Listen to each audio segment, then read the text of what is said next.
बहुत समय पहले की बात है। एक राज्य में एक राजा राज किया करता था। उसकी 12 पुत्रियां थीं। सभी बहुत सुंदर थीं। वह सबसे बहुत प्रेम करता था, इसलिए उनकी सुरक्षा का विशेष ख्याल रखा जाता था। किसी भी राजकुमारी को महल से बाहर जाने की अनुमति नहीं थी। वे हर समय कड़ी सुरक्षा में रहती थी।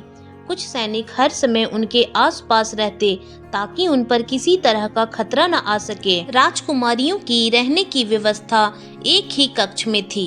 रात में उनके सोने जाते ही वह कक्ष बाहर से बंद कर दिया जाता था ताकि न वे कक्ष के बाहर निकल सके, न ही कोई उनके कक्ष में प्रवेश कर सके। कक्ष के बाहर सैनिक तैनात रहते थे, लेकिन इतनी सुरक्षा के बाद भी जब राजा सुबह राजकुमारियों से मिलता तो उनके जूते फटे हुए होते थे। राजा हैरान रह जाता। पूछने पर राजकुमारियां कहती कि उन्हें भी नहीं पता कि उनके जूते कैसे फट गए। हर दिन राजकुमारियों के लिए नए जूते लेने पड़ते। हर दिन राजकुमारियों के जूतों का फटना राजा के लिए एक रहस्य बनता जा रहा था। वह चाहता था कि इस रहस्य का पर्दाफाश हो, इसलिए अपने स्तर पर उसने कई प्रयास किए, लेकिन सफल नहीं हो सका। अंत में उसने राज्य में यह घोषणा करवा दी कि जो व्यक्ति 3 दिनों में राजकुमारियों के जूते फटने का कारण पता लगा लेगा, उसका विवाह उसकी मनपसंद राजकुमारी से करवा दिया जाएगा। साथ ही उसे राजा का उत्तराधिकारी भी घोषित कर दिया जाएगा। लेकिन इस कार्य में असफल रहने पर उसका सिर धड़ से अलग कर दिया जाएगा। यह घोषणा पड़ोसी राज्यों तक भी पहुंची और पड़ोसी राज्यों के राजकुमार इस रहस्य का पता लगाने राजा के पास आने लगे। राजा उन्हें राजकुमारियों के कक्ष के सामने वाले कक्ष में ठहराता ताकि उन्हें निगरानी करने में कोई असुविधा न हो। लेकिन रात होते ही राजकुमार गहरी नींद में सो जाते और सुबह होने पर देखते कि राजकुमारियों के जूते फटे हुए हैं। कई राजकुमारों को रहस्य का पता न लगा पाने के कारण अपने प्राण देने पड़े। अब राजकुमार भी अपने प्राणों के भय से इस रहस्य का पता लगाने में हिचकने लगे। राजा निराश हो गया।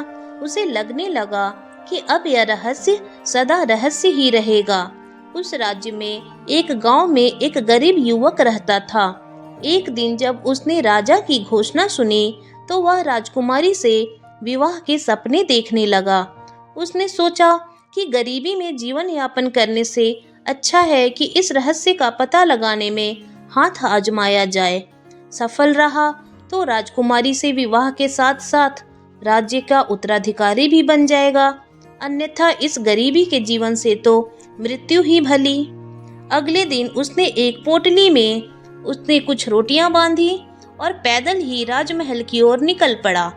बिना रुके वह चला जा रहा था। शाम तक उसे किसी भी हालत में राजमहल पहुंचना था। चलते चलते दोपहर हो गई और उसे भूख लग गई। वह थक भी चुका था, इसलिए एक पेड़ के नीचे भोजन करने और सुस्ताने के लिए बैठ गया।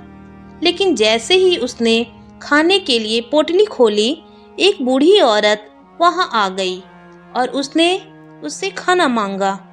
युवक भूख से बेहाल था, लेकिन दयावश उसने अपनी सारी रोटियां उस बूढ़ी औरत को दे दी। रोटियां खाकर वह औरत तृप्त हो गई और उसने युवक को ढेर सारा आशीर्वाद दिया। पूछने पर युवक ने उसे बताया कि वह राज्य की 12 राजकुमारियों के जूते फटने के रहस्य का पता लगाने जा रहा है। तब बूढ़ी औरत ने उसे एक टोपी दी और बोली, बेटा, ये कोई साधारण टोपी नहीं है, यह एक जादुई टोपी है। इसे तुम जब भी पहनोगे अदृश्य हो जाओगे। हो सकता है यह तुम्हारे काम आए। और हाँ, मेरी एक बात याद रखना, यदि राजकुमारियां तुम्हें कुछ भी खाने पीने को दे तो उसे मत खाना। टोपी लेकर युवक ने बूढ़ी औरत से विदा ली और महल की ओर चल पड़ा। शाम होते तक वह महल पहुंच गया। महल के द्वारपाल द्वारा उसे राजा के समक्ष ले जाया गया। उसने राजा को अपने आने का प्रयोजन बताया तो राजा ने राजकुमारियों के कक्ष के निकट एक कक्ष में उसके रहने की व्यवस्था कर दी। रात में युवक अपने कक्ष में बैठा हुआ था कि सबसे बड़ी राजकुमारी शरबत लेकर उसके पास आई और उसे देते हुए बोली, मैं यह शरबत भेंट कर आपका महल में स्वागत करती हूँ। आपने ऐसी शरबत पहले कभी नहीं पिया होगा। इतनी सुंदर राजकुमारी को देख युवक कुछ नहीं कह पाया और बूढ़ी औरत द्वारा दी गई चेतावनी भूल गया। शरबत का गिलास हाथ में लेकर वह उसे एक बार में ही गटक गया। राजकुमारी मुस्कुराते हुए चली गई। राजकुमारी के जाते ही शरबत ने अपना असर दिखाया और युवक नींद के आगोश में समाने लगा। वास्तव में उस शरबत में नींद की दवा मिली हुई थी। रात भर युवक गहरी नींद में सोता रहा। सुबह उठकर जब वह राजा के पास गया तो उसे पता चला कि 12 राजकुमारियों के जूते फटे हुए हैं। राजा ने उसे चेतावनी दी कि अब उसके पास मात्र 2 दिन का समय बचा हुआ है। इन 2 दिनों में यदि उसने राजकुमारियों के जूते फटने का रहस्य का पता नहीं लगाया तो उसका सिर धड़ से अलग कर दिया जाएगा। युवक को अपनी गलती का एहसास था। उसने तय किया कि वह आज की पूरी रात जागेगा और बूढ़ी औरत की दी हुई जादुई टोपी पहनकर राजकुमारियों के कक्ष में जाकर निगरानी करेगा। रात हुई तो सबसे छोटी राजकुमारी शरबत लेकर युवक के पास आ गई। सारी राजकुमारियों में वह सबसे सुंदर थी। उसने जब शरबत का गिलास आगे बढ़ाया तो युवक फिर बूढ़ी औरत की चेतावनी भूल गया और वह शरबत पीकर गहरी नींद में सो गया। सुबह उठने पर उसे फिर से अपनी गलती का एहसास हुआ। राजा ने उसे बुलाकर अंतिम चेतावनी दे दी कि इस रात रहस्य का पता न लगा पाने पर वह अगली सुबह अपने प्राण गंवा देगा। अब युवक के सामने करो या मरो की स्थिति थी। उसे उस रात हर हाल में जागना था और राजकुमारियों के जूते फटने के रहस्य का पता लगाना था। रात में फिर से छोटी राजकुमारी शरबत लेकर उसके पास आई, लेकिन इस बार वह सावधान था। उसने शरबत का गिलास तो ले लिया लेकिन पिया नहीं। राजकुमारी के जाने के बाद उसने शरबत खिड़की से बाहर फेंक दिया। शरबत न पीने के कारण इस बार उसे नींद नहीं आई। देर रात वह बूढ़ी औरत की दी हुई जादुई टोपी पहनकर 12 राजकुमारियों के कमरे में चला गया। जादुई टोपी के कारण वह अदृश्य था।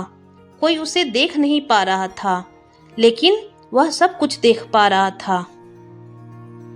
उसने देखा कि सभी राजकुमारियां सुंदर वस्त्र और नए जूते पहनकर सज धज कर तैयार हैं।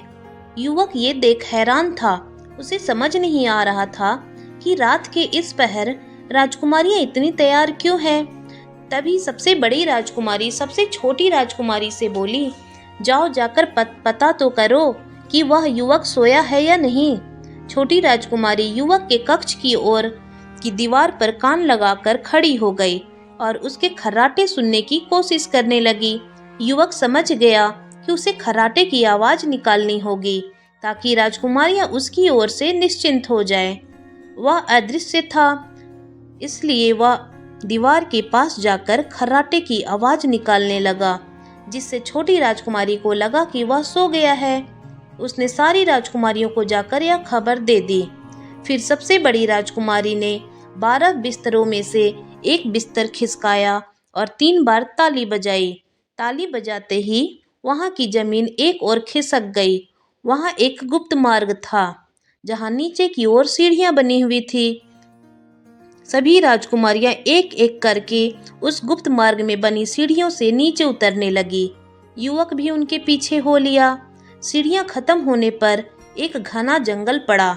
उस जंगल में लगे पेड़ों की डालियां सुनहरी थी। युवक ने एक सुनहरी डाली तोड़कर अपने पास रख ली। जंगल पार कर राजकुमारियां एक झील के किनारे पहुंची, जहां 12 नावों में 12 राजकुमार उनका इंतजार कर रहे थे। सभी राजकुमारियां एक एक करके एक एक नाव में बैठ गई। युवक सबसे छोटी राजकुमारी की नाव में बैठा। नाव में बैठकर राजकुमारियां नदी पार करने लगी।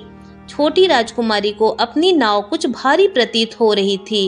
होती भी क्यों ना, युवक उसमें बैठा हुआ था। उसने पास ही एक दूसरी नाव में बैठी अपनी बड़ी बहन को यह बात बताई तो वह हंसने लगी और बोली, लगता है आज वह नींद में है। फिर छोटी राजकुमारी कुछ न बोली।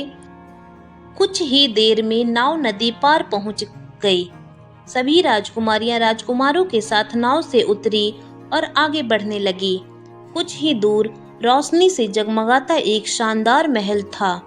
उस महल में संगीत गूंज रही थी। राजकुमारियां महल के अंदर चली गई। युवक भी पीछे पीछे महल में चला गया। वहां उसने देखा कि कई युवक और युवतियां एक साथ नृत्य कर रहे हैं। राजकुमारियां भी राजकुमारों के साथ नृत्य करने लगी। युवक को अब 12 राजकुमारियों के जूते फटने का कारण समझ आ चुका था। वह एक किनारे पर खड़ा होकर सबको नृत्य करते देखने लगा। थोड़ी देर बाद उसे भूख लगने लगी। उसने देखा कि उस कक्ष के एक किनारे पर रखी एक मेज पर ढेर सारे पकवान सजे हुए हैं। उसने एक मिठाई उठाई और अपने मुंह में डाल ली। उसी समय सबसे छोटी राजकुमारी की नजर उस ओर चली गई और उसने मिठाई को हवा में उड़ते और गायब होते देख लिया। यह देख वह डर गई। वह सबसे बड़ी राजकुमारी के पास गई और यह बात बताई तो वह बोली, लगता है तुम आज खुली आंखों से सपने देख रही हो। छोटी राजकुमारी क्या कहती, वह चुप हो गई। इधर युवक ने वहां रखे बर्तनों में से एक सुनहरा प्याला उठाया और अपने पास रख लिया। राजकुमारियां रात भर नृत्य करती रहीं। फिर सुबह होने पर महल से निकलकर नाव में बैठकर नदी पार कर जंगल से होते हुए सीढ़ियां चढ़कर गुप्त द्वार से अपने शयन कक्ष में आ गई। युवक भी उनके पीछे पीछे वापस आ गया। कुछ देर ही में ही राजा का बुलावा आ गया। जब वह दरबार पहुंचा तो 12 राजकुमारियां भी वहां उपस्थित थी। उनके जूते फटे हुए थे। राजा ने युवक से पूछा, क्या तुम राजकुमारियों के जूते फटने का रहस्य पता लगा पाए? यदि नहीं तो अपनी अंतिम सांसें ले लो। युवक बोला, महाराज, मैंने इस रहस्य के बारे में पता लगा लिया है। और उसने रात की पूरी घटना राजा को बता दी। प्रमाण स्वरूप उसने जंगल में पेड़ से तोड़ी सुनहरी डाली और महल से उठाया सुनहरा प्याला राजा के समक्ष प्रस्तुत किया। राजा ने जब राजकुमारियों से इस बारे में पूछा तो उन्होंने भी ये बात स्वीकार कर ली। राजकुमारियों के जूते फटने का रहस्य उजागर हो चुका था। राजा ने अपना वचन निभाते हुए युवक से पूछा कि वह किस राजकुमारी से विवाह करना चाहता है। युवक ने सबसे छोटी राजकुमारी से विवाह की इच्छा जताई। राजा ने युवक का विवाह सबसे छोटी राजकुमारी से करवा दिया और उसे अपना उत्तराधिकारी घोषित कर दिया। इस तरह अपनी नेक दिली और निडरता से एक साधारण युवक उस राज्य का उत्तराधिकारी बन गया।